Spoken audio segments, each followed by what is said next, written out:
Bonjour, je vais vous parler pendant une quinzaine de minutes de la gestion raisonnée du parasitisme bovin en pâturage et en particulier l'utilisation des examens complémentaires dans ce concept-là. Il faut savoir que notre façon de travailler, vétérinaire, éleveur, a beaucoup évolué dans les 15 dernières années avec l'apparition de ces examens complémentaires, mais aussi par l'évolution de nos connaissances sur le parasitisme bovin. Et actuellement, on essaye de travailler aux confins de trois types de raisonnement, trois types de concepts, qui est la santé humaine, le concept Own Health, en sachant que la santé animale ou végétale, bien entendu, a un impact direct sur la santé des gens, mais aussi, bien entendu, sur l'impact du parasitisme sur le bien-être animal, sur leur santé, sur leur croissance, sur l'impact sur d'autres maladies.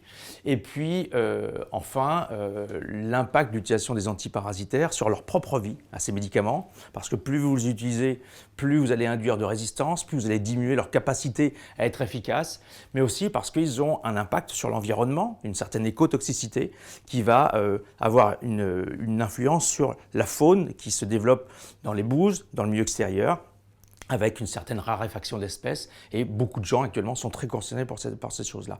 Et donc ça nous induit, nous, vétérinaires prescripteurs ou éleveurs utilisateurs d'antiparasitaires, à être extrêmement fins dans la gestion du parasitisme et d'avoir une démarche qualité très proche de l'exactitude. Alors, il y a 4 grandes parasitoses qu'on va essayer de gérer. Il y en a d'autres, bien entendu, mais il y en a 4 plus importantes qu'on va gérer de façon commune en France.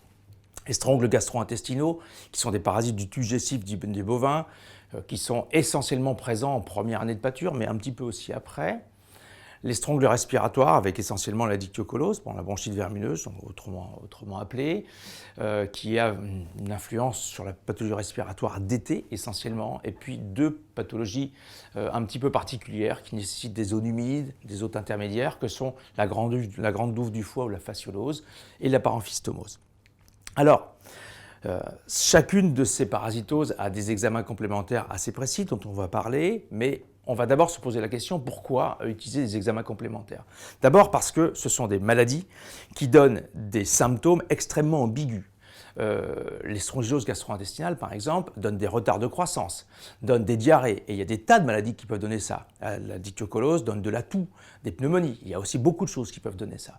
Donc, pour être capable de faire un diagnostic précis, il faut des examens complémentaires, autrement vous ne pouvez pas savoir en face de quoi vous êtes. Et ensuite, la plupart du temps, ces maladies-là, ces parasitoses-là, induisent ce qu'on appelle un effet subclinique, c'est-à-dire que vous n'avez pas de symptômes, mais vous avez un retard de croissance, vous avez un impact sur le bien-être animal, et ça, seuls les examens complémentaires vous permettent de l'objectiver. Donc ça, c'est le premier point.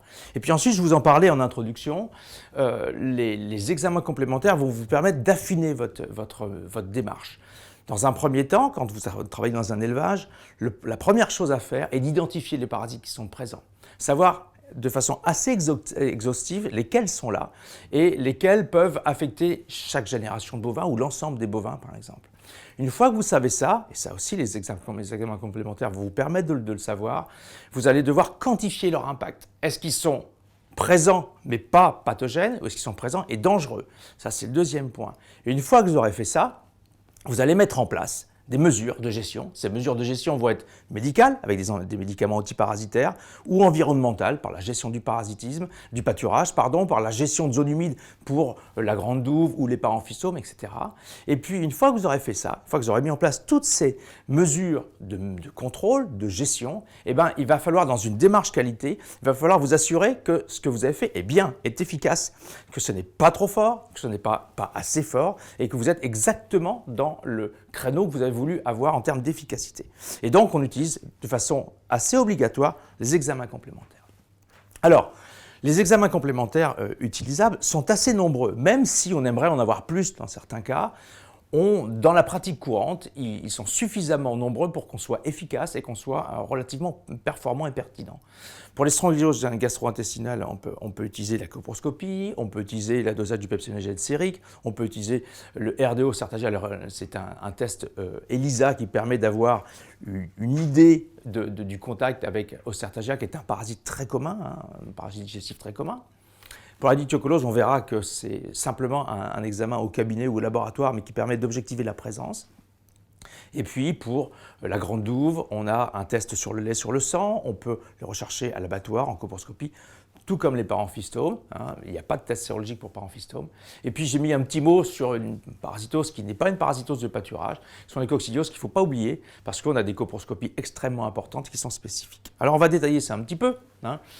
Comment on peut les utiliser et comment on peut être relativement performant sur cette approche. Alors, pour les strongyloses gastro-intestinales, donc ces parasites qui sont des parasites du tube digestif, qui induisent, quand on a des épisodes aigus de la diarrhée, c'est pas très difficile à diagnostiquer quand on est là, mais qui induisent surtout des pertes de croissance. Or, quand on sait actuellement les exigences en élevage laitier notamment, mais aussi maintenant de plus en plus en élevage allaitant, il est important d'avoir des croissances maximales. Alors, pour les strongyloses gastro-intestinales, on peut détailler la croissance de l'animal. En première année de pâture, on connaît assez bien le déroulement de l'infestation, les conditions de l'infestation. Et donc, on peut, quand on a de bonnes connaissances épidémiologiques, on peut faire une estimation a priori de l'impact de ces parasitoses-là. Par contre, on est assez peu capable de connaître, en tout cas, l'impact de nos traitements ou de connaître ce qui se passe en fin de saison de pâturage. Et donc, pour essayer d'avoir une bonne idée de ces choses-là, on va utiliser soit des coproscopies en milieu de saison de pâturage, qui nous donnent une idée de l'intensité du recyclage parasitaire, de l'intensité de la reproduction de ces parasites et donc de leur impact sur les animaux. Et puis en fin de saison de pâturage, on va utiliser le dosage du pepsinogène sérique. C'est un dosage extrêmement simple à faire, par prise de sang, 5 prises de sang par lot. Et ce dosage permet d'avoir une idée assez précise de la charge parasitaire des animaux en fin de saison de pâturage. Ça donne beaucoup de renseignements. Ça donne des renseignements sur la nécessité ou non de ne pas les traiter, de la qualité de la gestion antiparasitaire de la saison qui vient de se passer, et ensuite de leur compétence immunitaire pour la saison après. Et l'idéal étant de trouver une espèce de congruence entre une croissance importante, une faible charge parasitaire inductrice d'immunité, de façon à ne plus traiter ces animaux dans les saisons à venir. Alors c'est probablement la génération pour laquelle on a le plus de moyens pour essayer d'estimer la charge parasitaire et l'impact du parasitisme. Dès que les animaux sont immunisés, soit en deuxième année de pâture, soit chez les vaches laitières, ça devient beaucoup plus compliqué. Les coproscopies sont souvent négatives parce que les animaux sont immunisés et ne pondent, les vers ne pondent pas. Le pepsinogène, qui est un reflet de la réaction de l'animal aux parasites, est souvent élevé dès qu'il voit des parasites parce qu'il y a des réactions inflammatoires qui vont changer l'interprétation de ce test.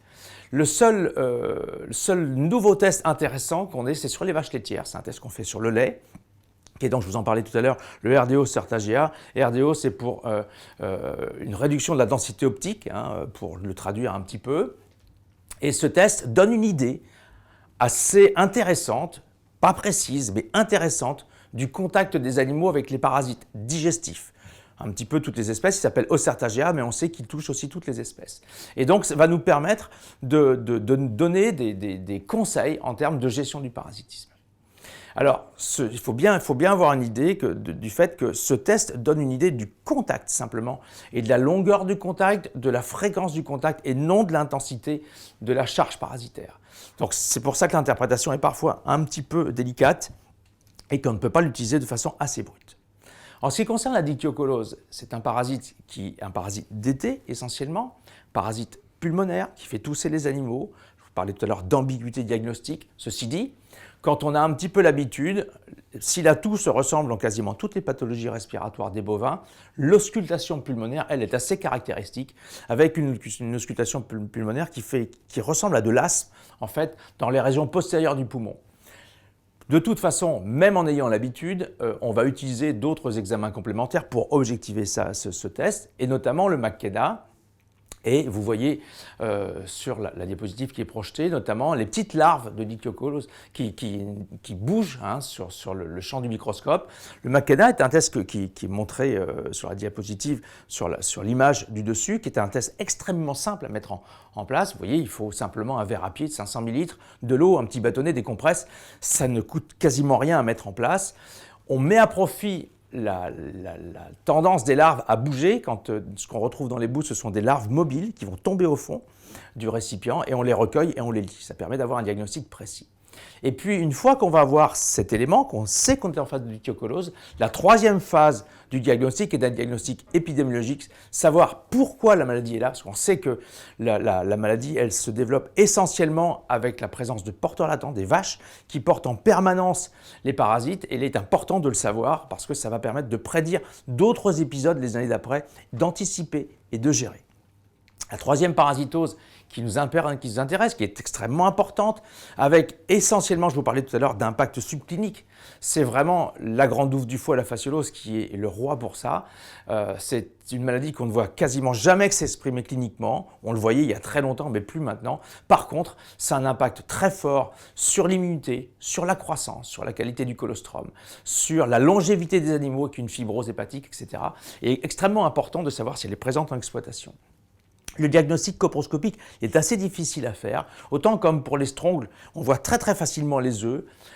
Fasciola est un parasite qui pond extrêmement peu, de façon assez aléatoire, avec des œufs qu'on retrouve dans la bile. Et comme la vésicule biliaire se contracte de façon non régulière, on ne retrouve pas de façon étagée dans les fesses, dans les bouses, les œufs de Fasciola. Donc c'est presque un bonheur de pouvoir les voir en coproscopie. Alors le fait de les voir donne un diagnostic de certitude, mais par contre on les voit assez rarement. Ce qu'on utilise le plus souvent, ce sont des outils sérologiques. D'abord parce qu'ils sont beaucoup plus faciles à mettre en place. On fait des prélèvements soit de mélange de sang, soit de lait. Et on a un test qui devient extrêmement modique dans son utilisation en termes de coût, parce que tout est automatisé. Alors, en France, il s'utilise un test qui s'appelle le test IDEX ou Pourquier, peu importe. Et ce test est automatisé, est utilisé sur le lait ou sur des mélanges de sang. Le problème, c'est que ce test a une sensibilité faible, c'est-à-dire que vous n'allez détecter que des troupeaux qui sont assez fortement infestés par la grande douve, au moins 40% d'animaux infestés. Et donc, ce test, quand il est positif, vous êtes sûr d'avoir de la grande douve. Quand il est négatif, vous pouvez être en dessous de ce seuil de 40%. Il va donc falloir utiliser d'autres tests. En France, le seul test disponible actuellement est le test INRA, qui est utilisé à l'école vétérinaire de Nantes, avec lui qui est très sensible et va chercher des prévalences en dessous de 20%, en utilisant des mélanges de 600 de primipare, 600 de multipare par exemple. Il y a deux autres tests qui sont développés, un test espagnol, MM3, qui est assez, pour l'instant, dans les conditions françaises, assez décevant en termes d'efficacité, et puis un test qui vient des pays de l'Est, qui est un test FANOVA, qui n'est pas encore investigué, mais qui pourrait être assez intéressant, qui ressemble un petit peu au kit INRA. Donc, importance de mettre en place ce diagnostic et d'aller investiguer les mélanges de lait négatifs en test Pourquier pour être sûr de ne pas en avoir. Et puis, l'intérêt de tests individuels aussi, c'est que ça donne aussi une première idée de la prévalence. Si vous avez beaucoup de sérums positifs et assez fortement positifs, pour être quasiment sûr que vous avez beaucoup de grandes douves dans votre exploitation, il va y avoir pas mal de travail à mettre en place. La dernière étape de votre diagnostic en termes de fasciolose, une fois que vous savez que vous en avez, vous avez déjà une petite estimation de la prévalence, de l'importance géographique du parasite dans votre exploitation. Il va falloir aller chercher où les animaux s'infestent. Je vous disais tout à l'heure que la grande douve et les paramphistomes sont des parasites à haute intermédiaire. Et il faut des zones humides pour qu'ils puissent s'infester. Et donc, la dernière phase de l'investigation, du diagnostic, ça va être d'aller chercher les zones humides pour pouvoir savoir où les animaux s'infestent, est-ce qu'ils s'infestent beaucoup ou pas. Et donc, ça va conditionner directement la gestion médicale de ce parasitisme. Pour les paramphistomes, c'est quasiment la même chose, c'est la même démarche, si ce n'est que nous n'avons pour l'instant qu'un seul test positif, utilisable en pratique courante, qui est le test coproscopique. On n'a pas d'outil sérologique pour la paramphistomose. On a aussi bien sûr des possibilités de remontée d'abattoir. Et comme pour la grande douve, l'impact clinique est plutôt un impact subclinique. Dans les infestations aiguës, on a parfois de la diarrhée, mais souvent on a des problèmes de retard de croissance et c'est rare que ça s'exprime cliniquement. Donc on utilise des coproscopies. Vous voyez sur la diapositive, les œufs sont extrêmement caractéristiques. Ce sont des œufs assez gros, brillants, très faciles à reconnaître dès qu'on a l'habitude. Et en plus, comme il y a beaucoup de paramphistomes et qui pondent beaucoup, il y en a souvent beaucoup sur les lames, donc c'est assez facile de diagnostiquer. Donc pour conclure, j'espère vous avoir convaincu que les examens complémentaires sont complètement indispensables à mettre en place dans une gestion moderne et raisonnée du parasitisme bovin. Ça nous permet d'aller vers ce qu'on pourrait appeler une démarche qualité. Démarches sont utilisées dans l'industrie, etc., mais qui nous est de plus en plus demandée par la société civile, par le consommateur, par l'ensemble des gens qui sont partie prenante dans la gestion du parasitisme et aussi ceux qui produisent des antiparasitaires. Il faut bien se dire une chose, c'est que les années 60 sont partis, c'est terminé. Les principes qu'on utilisait depuis longtemps émanaient de ces années 60 au moment où on a commencé à travailler sur le parasitisme. Les médicaments ont changé, nos connaissances ont changé. Et maintenant, il est extrêmement important d'utiliser les examens complémentaires. Sur cette diapo, vous voyez à peu près, c'est une diapositive qui se déroule au long de l'année. Et vous voyez que les examens complémentaires sont utilisables tout au long de l'année avec des périodes assez précises en fonction du parasite, en fonction de son épidémiologie. Mais utiliser ces examens complémentaires, c'est pour le vétérinaire et l'éleveur avoir déjà une première idée de ce qui se passe dans votre élevage, en dehors de toute pathologie. Et donc ça vous permet de commencer, à partir de ces examens, à avoir une très bonne idée de ce qui se passe chez vous et de voir si vous devez améliorer ou pas votre gestion du parasitisme. Je vous remercie.